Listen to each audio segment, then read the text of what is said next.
Shalom, selamat pagi semua yang dikasihi Tuhan Yesus Kristus gitu ya. Kalau saya, kalau gue ngomong Tuhan Yesus Kristus harus lengkap.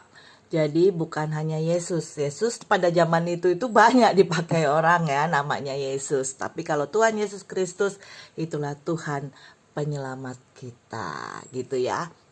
Pagi ini aku mau cerita soal kentang dan masalah. Apa tuh kentang dan masalah? Jadi begini, di salah satu sekolah, anak-anak masih anak-anak SD lah ya, itu ada pelajaran di mana guru eh, suruh mereka bawa kantong plastik gitu ya, bawa kantong plastik dan menyuruh mereka memasukkan kentang gitu loh, sesuai dengan begini. Ketika kita tidak mau memaafkan orang, misalnya kan anak-anak biasa ya berantem, misalnya ada kesel sama temennya atau apa. Nah, begitu mereka kesel, mereka suruh masukin satu kentang. Begitu seterusnya ya. Nah, terus mereka harus membawa itu kentang-kentang dimanapun mereka pergi, entah itu pagi, siang, dan malam. Kebayang ya, bawa-bawa gituan. Semakin mereka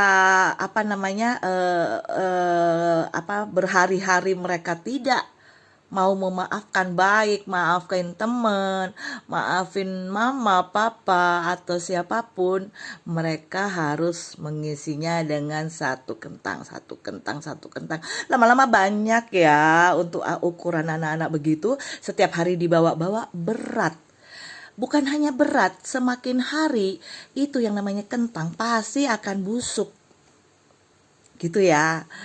Nah, pada akhir cerita anak-anak itu akhirnya membuangnya, kentang-kentang itu gak mau dibawa-bawa. Artinya mereka memilih untuk memaafkan. Memang terkadang kita itu kalau punya masalah dengan orang ya, kalau saya ini tipenya memang agak temperamen, tapi ada reason atau ada alasannya untuk itu. Kenapa gitu ya? Saya nggak pernah ngutak-ngutik orang lain, mau itu pribadinya atau apa. Kalau saya mengkritisi itu karena mungkin pekerjaannya dia, atau mengkritisi misalnya etikanya atau kode etiknya. Ini sudah istilahnya sudah membuat orang lain nggak nyaman loh, membuat orang lain nggak, itu saya kritisi, bukan untuk saya sendiri. Jadi ini konteksnya ke hal-hal yang menyangkut orang banyak, itu pasti saya kritisi. Mungkin saya banyak musuhnya ya. Aku tuh banyak musuhnya gara-gara mengkritisi seperti itu. Mungkin karena tempaan aku tuh begitu kerasnya ya terhadap hidup, harus begini, harus begitu.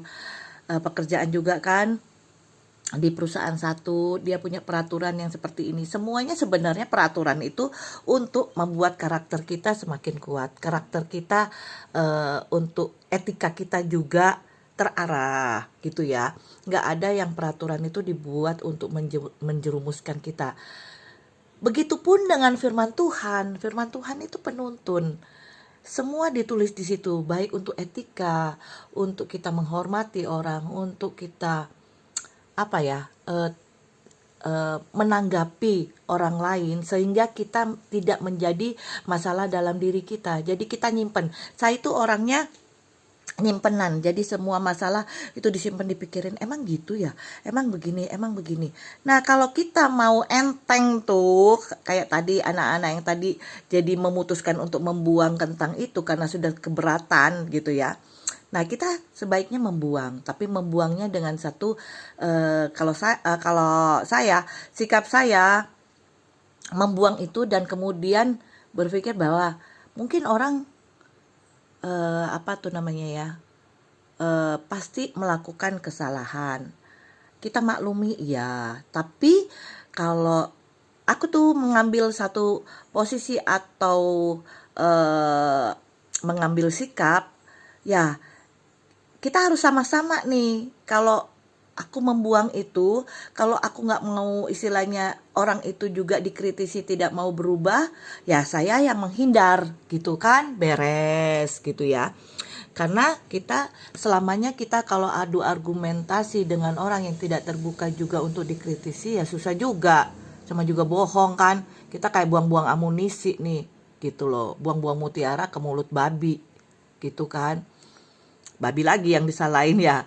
Enggak, tapi kalau saya dikritisi, oh iya itu berguna enggak ya. Tapi kita nggak tahu ya, kalau aku tuh sukanya maksudnya adu argumentasi itu mempertajam bahwa pendapatku itu seperti ini. Tapi ketika oh iya ya aku salah, aku cukup cukup sebenarnya dibilangin ibu atau kak atau apa, ini loh ada begini mungkin bisa dimasukkan menjadi referensi kakak untuk ini, untuk istilahnya kita kan dikritisi sebenarnya untuk kebaikan. Kalau kita sudah tidak sesuai firman Tuhan terus malah menyesatkan, iya sorry ya, sorry to say, saya nggak mau gitu loh. Dikritisi pun ngapain lo kritisi, emang udah lebih pintar atau lebih hebat kan gitu. Kenapa saya memilih untuk adu argumen? Ya kan kita bukan mengeluarkan terus apa istilahnya ini-inian ilmu ya, enggak. Dari situ kita belajar sesuatu bahwa oh ya pendapatnya orang itu seperti ini ya. Nggak bisa kita samakan itu pendapat itu dengan kita sendiri. Nah kalau kita kan koridornya ada, maksudnya tuntunannya ada ya, bahwa misalnya ini begini, sikap yang seperti ini tidak diperkenankan. Itu ada di firman Tuhan. Kalau saya selalu ininya firman Tuhan ya. Selain ilmu-ilmu yang lain pasti ada dia punya referensi atau kata pakar gitu ya, yang sudah berpengalaman untuk itu. Nah, kita kaji tuh, dikaji. Jangan maunya kita sendiri juga. Maunya kita sendiri terus kita tempatkan pada orang lain. Nah, kayak gitu. Selalu saya itu kalau ngomong itu harus ada dasarnya ya, nggak tahu ya. Harus ada dasar, jadi nggak pemikiran aku ini harusnya begini, kalau menurutku tuh begini. Dasarnya apa dulu kan gitu ya selalu orang. Nah, aku mau kasih apa ya ayat atau ya ayat firman yang seperti itu ya. Apabila kamu menjadi marah, janganlah kamu berbuat dosa. Nah itu aja. Kalau marah kita nggak terima dengan perlakuan orang lain, paling tidak kita nggak berbuat dosa yang sama paling tidak ya dengan orang itu ya. Janganlah sampai matahari terbenam sebelum padam amarahmu. Jadi maksudnya jangan kayak tadi tuh kentang sampai busuk-busuk disimpenin aja. Terus berat-berat dibawa ya gitu loh. Ketika kita tidak bisa menyelesaikannya dengan orang lain, berarti kita memang beda prinsip, beda pendapat, beda itu, ya sudahlah ya. Kita ini aja. Itu susah loh ketika ada di dalam suatu wadah yang sama. Kadang-kadang susah untuk menyamakan itu ya, kadang-kadang begitu ya kalau di ini.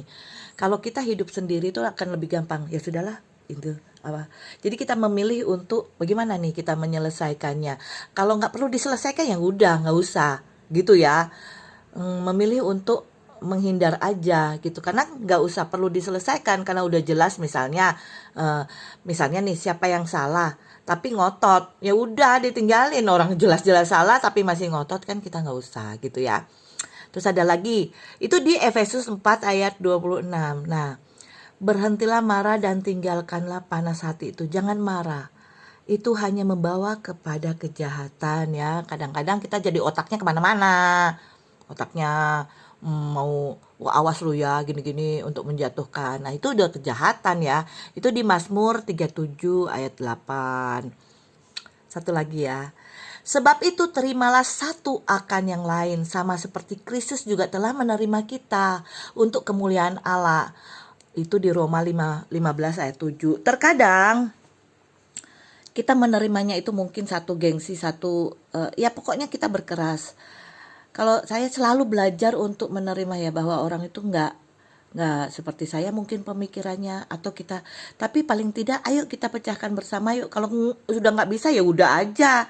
Gimana kalau kita kasih nih dasar-dasarnya? Kalau saya gitu, kalau saya kasih dasar-dasarnya nih, kenapa saya tidak terima dengan itu?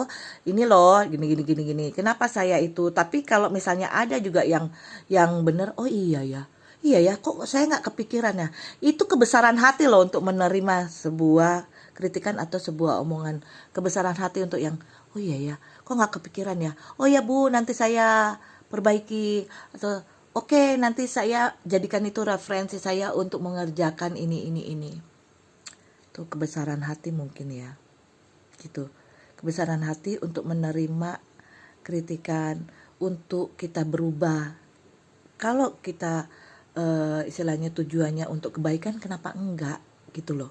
Tapi kalau tujuannya hanya untuk membuat kamu terlihat bodoh di depan orang, terlihat apa ya, terlihat lebih memahami persoalan, misalnya kita selalu, kalau saya lihat, saya referensinya saya buka, apa benar ya?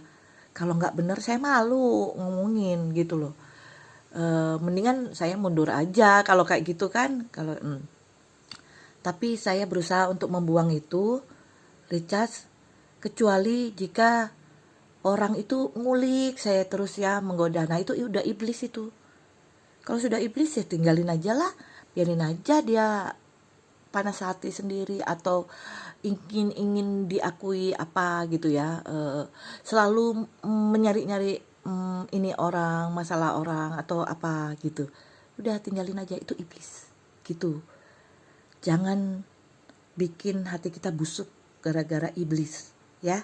Oke, Tuhan Yesus memberkati.